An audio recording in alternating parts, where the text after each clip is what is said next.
नमस्कार, स्वागत है आपका खबरों का पंचनामा में। मैं हूं आपके साथ वक्ता। हम लेकर आए हैं देश और दुनिया की 5 बड़ी खबरें, जिस पर चर्चा के लिए हमारे साथ स्टूडियो में मौजूद हैं कैपिटल टीवी के editor in chief doctor Manish Kumar ji. Doctor साहब, आपका बहुत बहुत स्वागत। धन्यवाद।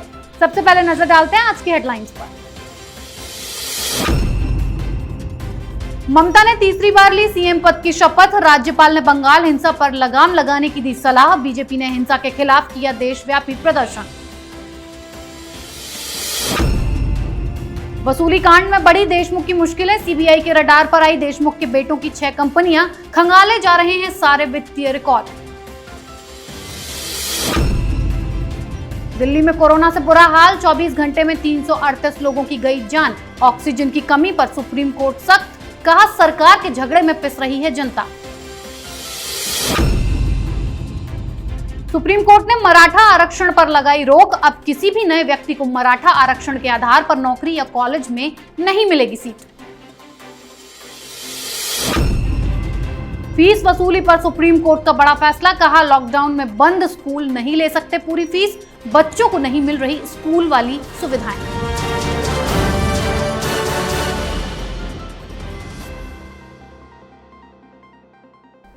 पहली खबर बंगाल से। नंदीग्राम से चुनाव हारने के बाद आज ममता बनर्जी ने तीसरी बार सीएम पद की शपथ ली। शपथ के दौरान राज्यपाल धनखड़ ने ममता को बंगाल हिंसा पर लगाम लगाने की सलाह दी। इसके जवाब में ममता ने कहा कि पिछले 3 महीने से प्रशासन चुनाव आयोग के हाथ में था, यानी इसी का फायदा उठाकर टीएमसी के गुंडों ने हिंसा की। वहीं टीएमसी की इस हिंसा के खिलाफ बीजेपी ने देशव्यापी प्रदर्शन किया। बीजेपी अध्यक्ष जेपी नड्डा ने कोलकाता में कार्यकर्ताओं के साथ शपथ ली कि हम बंगाल से सियासी हिंसा का खात्मा कर देंगे। डॉक्टर साहब, बंगाल में आने वाले दिनों को आप किस तरह से देखते हैं? आज ममता बनर्जी ने तीसरी बार शपथ ली, लेकिन इस दौरान एक अजीबोगरीब घटना घटी।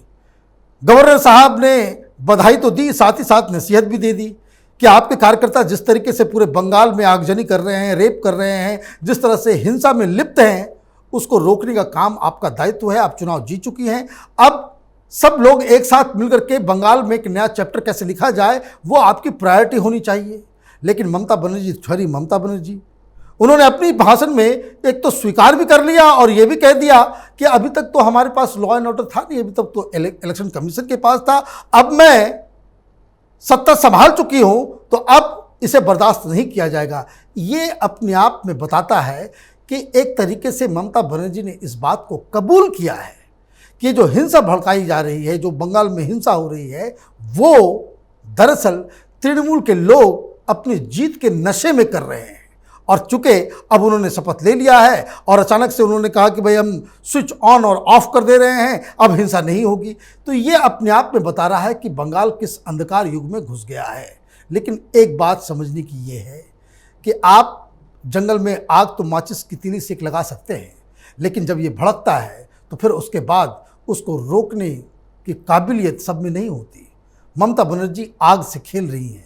जिस तरीके से पॉलिटिकल हिंसा बंगाल में हुई है, वो पूरे देश को शर्मसार करने वाली है। जी डॉक्टर साहब, अब बात करेंगे वसूली गैंग की। भ्रष्टाचार के आरोपों का सामना कर रहे महाराष्ट्र के पूर्व गृह मंत्री अनिल देशमुख के मामले में आर्थिक हेराफेरी को लेकर नया खुलासा हुआ है।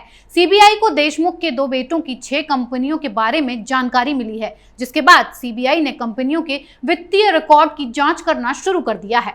खास बात यह है कि कोलकाता के जिस पते पर कंपनी संचालित की जा रही है, उसे शेल कंपनियों का हॉटस्पॉट कहा जाता है। डॉक्टर साहब, क्या इन्हीं शेल कंपनियों में देशमुख का काला पैसा सफेद होता था? देखिए, ये जो कंपनी जिसके बारे में सीबीआई तहकीकात कर रही है, उस कंपनी का नाम है जोडियक। और ये वहाँ जो एक मर्केंटाइल बिल्डिंग है बंगाल के अंदर, कलकत्ता के अंदर, ये पुलिस हेडक्वार्टर से जस्ट नज़दीक ही है, लाल बाज़ार कहते हैं उसको। वहाँ पे कई पहले तो सैकड़ों में वहाँ पे शेल कंपनियाँ होती थी। शेल कंपनियों का मतलब ये हुआ कि ऐसी कंपनियाँ जिसमें करोड़ों रुपए तो आते जाते हैं, लेकिन वो माचिस की तीली भी नहीं बनाती, वो एक पिन तक नहीं बनाती, लेकिन पैसे का कारोबार बहुत होता है। अब सवाल तो पहला ये देशमुख साहब के बेटों से पूछा जाना चाहिए कि सारा धंधा, सारा बिजनेस तो बॉम्बे में होता है, तो कलकत्ता की इस बदनाम गली में जाकर के आपको ऑफिस खोलने का क्या मतलब है? तो ये सारे के सारे शेल कंपनियां हैं जिसमें कई सारे खुलासे हो रहे हैं। उसमें 10 करोड़ के आसपास उसमें पैसे रखे हुए हैं, प्लस 7 करोड़ के आसपास उन्होंने किसी को लोन दे रखा है, तो उनका जो फाइनेंशियल स्टेटमेंट है उसमें बहुत सारी गड़बड़ियां नजर आ रही हैं। किसे लोन दे रहे हैं, किसे नहीं दे रहे हैं। मालूम चल रहा है कि किसी एक अनआइडेंटिफाइड कंपनी में 3 करोड़ रुपए इनके बेटों ने लगा रखा है। मैंने सिर्फ बातचीत सिर्फ करोड़ों में हो रही है। ये पैसे कहाँ से आए, कहाँ से आपने कमाए, आपका धंधा क्या है, आपका बिजनेस क्या है। और सीबीआई को ये सारी जानकारियां उस रेड के दौरान मिले कागजात से मिली हैं कि जिससे ये पता चल रहा है कि एक नहीं, कम से कम दर्जन भर इस तरह की शेल फर्जी कंपनियों के डायरेक्टर के रूप में अनिल देशमुख के दोनों बेटे और उनके परिवार के सदस्य इसमें शामिल हैं। मतलब अनिल देशमुख एक बहुत बड़ी विपत्ति में फंस गए हैं। अब वो तो फंसे हुए थे ही, अब उनके दोनों बेटे भी सीबीआई की जाल में पूरी तरीके से फंस चुके हैं। जी डॉक्टर साहब, अब बात दिल्ली के बिगड़ते हालात की। कोरोना से आज भी 19,000 से ज्यादा नए केस और 338 मरीजों की मौत हो गई। अभी भी दिल्ली ऑक्सीजन की किल्लत से जूझ रही है। ना तो बेडों की कमी दूर हुई है, ना दवाइयों की। दिल्ली के बिगड़ते हालात पर हाईकोर्ट के अवमानना नोटिस के खिलाफ सुप्रीम कोर्ट में सुनवाई हुई, जिस पर रोक लगाते हुए सुप्रीम कोर्ट ने कहा कि दिल्ली में कोविड वैश्विक महामारी बहुत गंभीर चरण में है। सरकारों को अपना झगड़ा छोड़कर आम लोगों पर ध्यान देना चाहिए। इस झगड़े के चक्कर में एसओपी बनाने में 7 दिन लग गए, जिसकी वजह से विदेशों से मदद के लिए आया सामान एयरपोर्ट पर ही पड़ा हुआ है और आम लोग मर रहे हैं। डॉक्टर साहब, दिल्ली का असली गुनहगार कौन है? देखिए, केजरीवाल के पास स्वास्थ्य विभाग है, राज्य सरकार हर जगह काम कर रही है। महाराष्ट्र में तो दिल्ली से ज़्यादा एरिया है, दिल्ली से ज़्यादा गंभीर स्थिति बनी हुई थी, लेकिन वहाँ ऑक्सीजन की इस तरह से किल्लत नहीं हुई। सुप्रीम कोर्ट आज साफ साफ इन्होंने कहा कि भाई आपस में आप लड़ना बंद कर दें। विदेश से इतना सारा कुछ सामान आया हुआ है, वो कैसे इस्तेमाल होगा, क्या प्रक्रिया से होगी, किस तरीके से होगा, ये अभी तक ये लोग आपस में बातचीत करके उसको सॉल्व भी नहीं कर पाए हैं। आप देखिए कि इसमें 2 चीज़ें बिल्कुल ही साफ है। बाकी राज्यों में भी मदद पहुंचाई जा रही है, बाकी राज्यों के साथ भी केंद्र जो है वो डील कर रहा है, लेकिन हर बार इस केजरीवाल के साथ ही दिक्कत क्यों हो रही है, ये एक बड़ा सवाल है। दरअसल केजरीवाल इस कोरोना काल में भी राजनीति से बाज नहीं आ रहे हैं और इसलिए चाहे वो हाई कोर्ट हो, चाहे वो सुप्रीम कोर्ट हो, लगातार इन्हें लताड़ पड़ रही है। जब उनको लताड़ पड़ती है, जो बात कोर्ट में कही जाती है उसको वो फॉलो करते हैं, अदरवाइज फिर से वो विघ्न क्रिएट करना चाहते हैं। अब ऑक्सीजन की कमी को लेकर के इतना बड़ा बवाल मच रहा है, सुप्रीम कोर्ट ने भी कमेंट किया है। अब सवाल ये उठ रहा है कि भाई ऑक्सीजन की कमी तो है नहीं, बाकी राज्यों में भी ऑक्सीजन पहुंचाए जा रहे हैं। अब सवाल बस इतना है कि आपने मतलब केजरीवाल ने उन ऑक्सीजन सिलेंडर्स को, ऑक्सीजन के टैंकर्स को दिल्ली में किस तरह से लाया जाए, कैसे उसको हॉस्पिटल तक पहुंचाया जाए, इसकी आपने क्या व्यवस्था की। व्यवस्था के बारे में जब हाईकोर्ट ने जब लताड़ लगाई तो इनके पास एक ही सलूशन था। इन्होंने सारे अखबारों में छाप दिया कि भाई जिस किसी के पास भी टैंकर हो जिसमें ऑक्सीजन को लाया जा सकता है वो हमारी मदद करें। तो आप पूरे देश के अखबारों में आप इस तरह का ऐड दे रहे हैं, तो साल भर से आप क्या कर रहे थे? आप सो रहे थे कि आप दरअसल आपको इस बात की चिंता ही नहीं थी। आपको लगा कि भाई कोरोना चला गया है। आप यहाँ पे मीटिंग इस बात के लिए कर रहे थे कि दिल्ली में शराब की दुकानें हर जगह इक्वली कैसे वहाँ पे खुले, इसके लेकर के आप प्रेस कॉन्फ्रेंस कर रहे थे। आप ऐड बना रहे थे कि दिल्ली के अंदर में ऑक्सीजन की कमी नहीं है। तो आपने जो दावा किया और अभी जो स्थिति है उसमें आसमान जमीन का डिफरेंस है।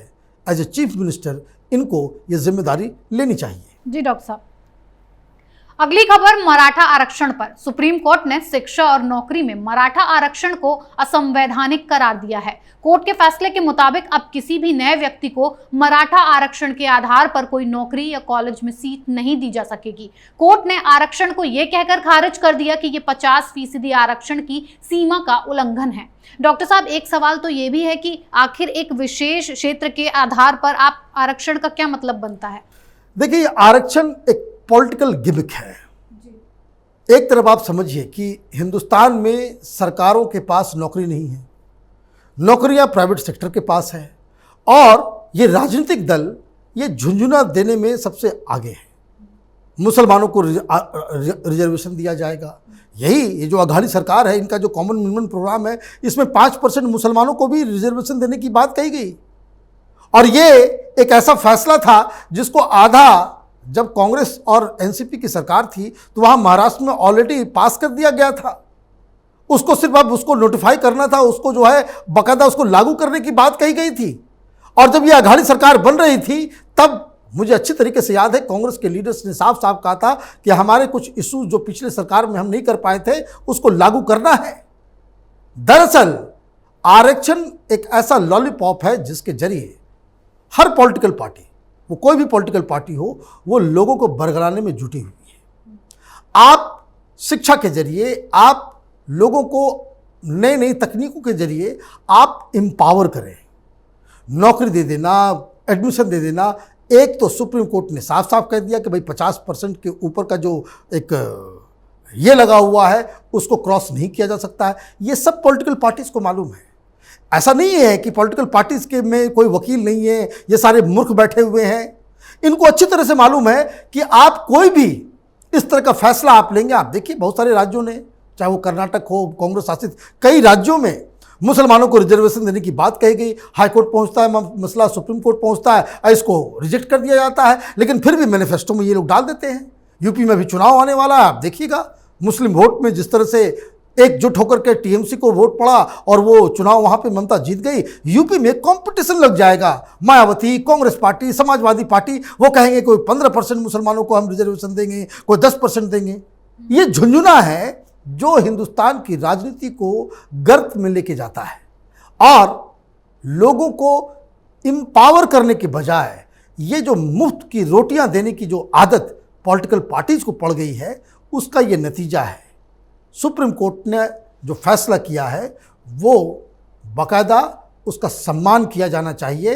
एक सही फैसला है कि लोगों को जाति, धर्म, लैंग्वेज के नाम पे आप नौकरियां या एडमिशन ना दें।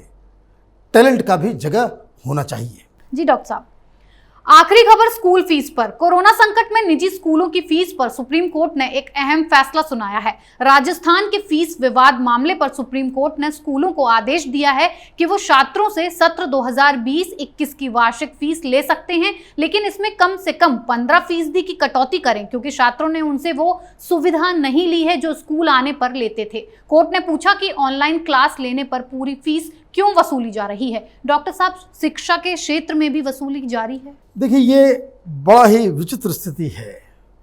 हर घर में बच्चे हैं, हर घर में आप देख रहे हैं कि क्या चल रहा है। एक तो कोरोना काल है, बच्चे घर के अंदर, कई लोगों की मानसिक स्थिति, बहुत सारे लोग पढ़ते नहीं, किस तरीके से एग्ज़ाम हो रहा है ये जग जाहिर है।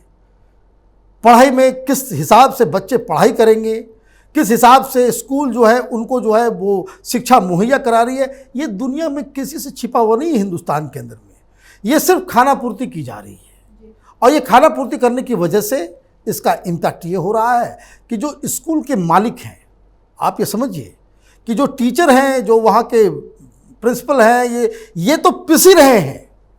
इनको अननेसेसरी का सारा जो बर्डन तो दिया ही जा रहा है। दिक्कत ये है कि इस सिचुएशन में जहां आपको बच्चों को मन बहलाने के लिए, आपको अलग तरीके का एक करिकुलम डेवलप करने के लिए आपके पास एक मौका था, लेकिन फिर भी ढाक के 3 पात, जो कोई भी ज़रा सा भी कोई नए आइडिया के साथ किसी भी स्कूल ने या किसी भी सरकारी एजेंसी ने, किसी भी राज्य सरकार ने, केंद्र सरकार ने इन बच्चों को दिमागी तौर पे कैसे मजबूत किया जाए, इसकी कोई कोशिश नहीं की। उल्टा क्या हुआ?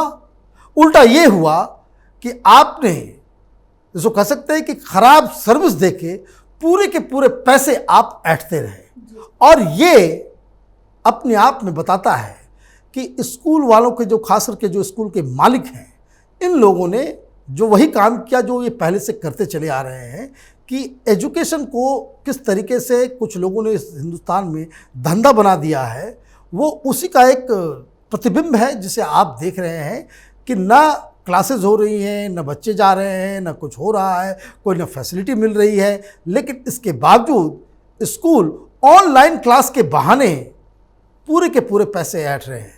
सुप्रीम कोर्ट का आदेश स्वागत योग्य तो है, लेकिन अधूरा है। कम से कम 50% जो फ़ी है उसमें कटौती होनी चाहिए। और अगर कोई बच्चा, क्योंकि आप देखिए बहुत सारे लोग बेरोजगार हो गए, गरीब परिवार का बच्चा वो तो पूरा फी नहीं दे सकेगा क्योंकि लॉकडाउन की वजह से कमाई खत्म हो गई है। तो ऐसे परिवारों के लिए भी, जो लोग जिनकी नौकरी चली गई या वो उनका दुकान बंद है या वो बिजनेस जो है उनका ख़राब हो गया है, उनके बच्चों को फ्री में एजुकेशन मिले, ये राज्य सरकारों का दायित्व था, जिसको निर्वाह किसी भी राज्य के मुख्यमंत्री ने नहीं किया। जी डॉक्टर साहब आपका बहुत बहुत धन्यवाद इतनी सटीक और बेहतरीन जानकारी देने के लिए। धन्यवाद। खबरों का पंचनामा में आज के लिए इतना ही। देश विदेश की बाकी खबरों और उनके सटीक एनालिसिस के लिए देखते रहिए कैपिटल टीवी। हमें लाइक कीजिए, शेयर कीजिए और कैपिटल टीवी को सब्सक्राइब कीजिए। नमस्कार।